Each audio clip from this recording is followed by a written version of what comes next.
दोस्तों, भारत और पाकिस्तान के बीच दशकों से या यूं कहें तो आजादी के टाइम से ही पॉलिटिकल कॉन्फ्लिक्ट शुरू हो चुका था। ये कॉन्फ्लिक्ट धीरे धीरे जियोग्राफिकल लड़ाई में बदल गया और अब दोनों देशों के बीच ये कॉन्फ्लिक्ट ग्लोबल वर्ल्ड में आत्मसम्मान की लड़ाई बन गया है। दरअसल भारत और पाकिस्तान के बीच सिर्फ और सिर्फ कश्मीर के लिए लड़ाई हो रही है। कश्मीर भारत का अभिन्न अंग है, लेकिन पाकिस्तान इस पर अपना दावा करता है। लिहाजा ऐसी स्थिति में दशकों से दोनों मुल्कों के बीच संघर्ष जारी है। अब कुछ बेसिक सवाल हैं कि कश्मीर भारत और पाकिस्तान के लिए इतना अहम क्यों है? पाकिस्तान इस पर अपना दावा क्यों नहीं छोड़ता, जबकि उसे मालूम है ये भारत का अभिन्न अंग है? और भारत पीओके को वापस लेने में नाकाम क्यों हो रहा है? दोस्तों, भारत और पाकिस्तान के बीच 1965, 1971 और 1999 में 3 युद्ध हो चुके हैं, लेकिन ये हिस्सा वापस भारत को नहीं मिल सका है। पीओके को वापस लेने के लिए भारत किन किन स्ट्रेटेजीज का इस्तेमाल कर सकता है, इसकी बात हमने इस वीडियो में की थी। आज की इस वीडियो में हम जानेंगे कि भारत को पीओके से क्या क्या फायदे मिल सकते हैं और इसके क्या क्या नुकसान हो सकते हैं। तो दोस्तों, बने रहिए एंड तक मेरे साथ इस वीडियो में। लेकिन उससे पहले अगर आपने इस चैनल को सब्सक्राइब नहीं करा तो प्लीज सब्सक्राइब करके बेल आइकन प्रेस कर दें। So let's start.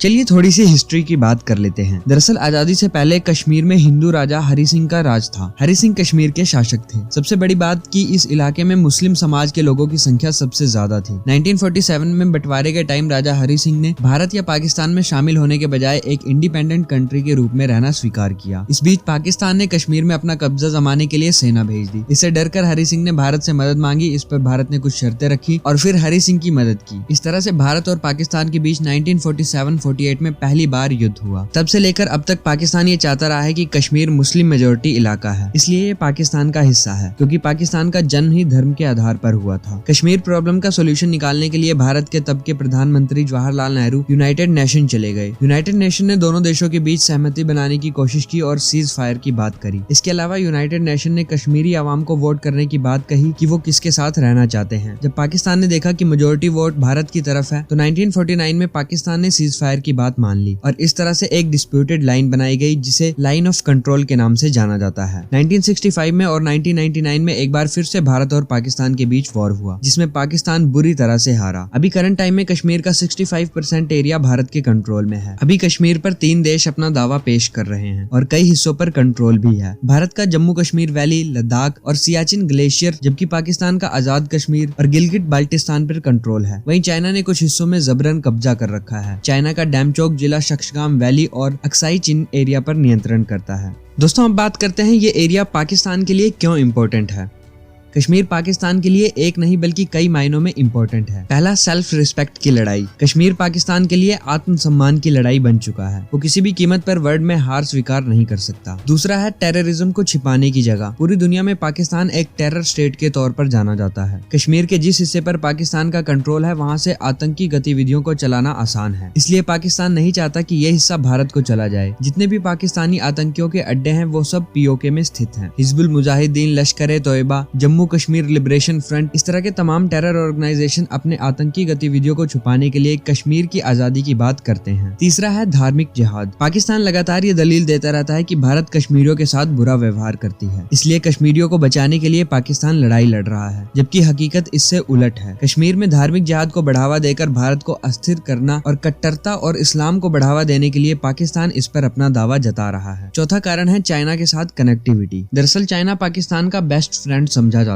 है। पाकिस्तान को हर तरीके की मदद चाइना की ओर से मिलती है। इसे यूं समझे कि भारत को अस्थिर करने के लिए चाइना की ओर से पाकिस्तान की मदद की जाती है। पीओके के जरिए पाकिस्तान और चाइना का ग्राउंड लेवल से जुड़ाव है। दोनों देश सीधे सीधे भारत के खिलाफ अपनी रणनीति बना सकते हैं। इसका ताजा एग्जाम्पल चाइना का BRI और OBOR प्रोजेक्ट है, जो कि पीओके से होकर गुजर रहा है। इस पर भारत प्रोटेस्ट कर चुका है। अगर पीओके पर पाकिस्तान का दावा खत्म हो जाता है तो चाइना और पाकिस्तान के बीच दूरियां बढ़ जाएंगी, जिससे कि पाकिस्तान के लिए अच्छा नहीं होगा। पांचवा कारण है पाकिस्तान के इंटरनल हालात। पाकिस्तान के इंटरनल हालात ठीक नहीं है। इससे दुनिया का ध्यान भटकाने के लिए कश्मीर का रोना रोया जाता है। पाकिस्तान के बलूचिस्तान, खैबर पख्तूनख्वा, मुर्शिदाबाद और कई और ट्राइबल इलाकों में लोगों की हालात काफी खतरनाक हो चुकी है। लोग पाकिस्तान के खिलाफ आवाज बुलंद कर रहे हैं, आजादी का स्वर बुलंद कर रहे हैं। इसे दबाने और इससे दुनिया का ध्यान भटकाने के लिए पाकिस्तान कश्मीर का राग अलापता रहता है और किसी भी कीमत पर इसे छोड़ना नहीं चाहता। दोस्तों अब बात करते हैं कि ये एरिया भारत के लिए क्यों इम्पोर्टेंट है। भारत में शुरू से ही कश्मीर को भारत का मुकुट कहा गया है। आजादी से ही कश्मीर भारत का एक अभिन्न अंग रहा है। हालांकि अब बदले हुए हालात में ये जानना जरूरी है कि कश्मीर भारत के लिए कितना इम्पोर्टेंट है। इसके भी एक नहीं कई अहम मायने हैं। पहला, इंटरनल सिक्योरिटी। भारत की इंटरनल सिक्योरिटी के लिए कश्मीर बहुत अहम है, क्योंकि जिस हिस्से में पाकिस्तान का कब्जा है उसमें आतंकवादियों का ठिकाना है, जो भारत को अस्थिर करने और डेवलपमेंट को इफेक्ट करने के लिए काम करता है। इससे निपटने के लिए जरूरी है कि पूरे कश्मीर पर भारत का कंट्रोल हो। दूसरा कारण है साउथ एशियन कंट्रीज से लैंड कॉन्टैक्ट। भारत के डेवलपमेंट के लिए ये बहुत जरूरी है कि साउथ एशियन कंट्रीज के साथ लैंड कॉन्टैक्ट बना रहे, लेकिन मौजूदा हालात ऐसे नहीं है। दरअसल अफगानिस्तान के रास्ते बाकी एशियन कंट्रीज के साथ भारत सीधे जुड़ सकता है, लेकिन अभी के हालात के मुताबिक ऐसा पॉसिबल नहीं है, क्योंकि कश्मीर के जिस हिस्से से अफगानिस्तान का बॉर्डर टच होता है वो पीओके में पड़ता है। इसलिए भारत और साउथ एशियन कंट्रीज के बीच सिर्फ एयर कॉन्टैक्ट है, लैंड कॉन्टैक्ट नहीं है। हालांकि भारत ने जमीनी रास्ते से कॉन्टैक्ट बनाने के लिए कुछ कदम आगे बढ़ाए हैं। तीसरा जो कारण है वो है नेचुरल रिसोर्सेज।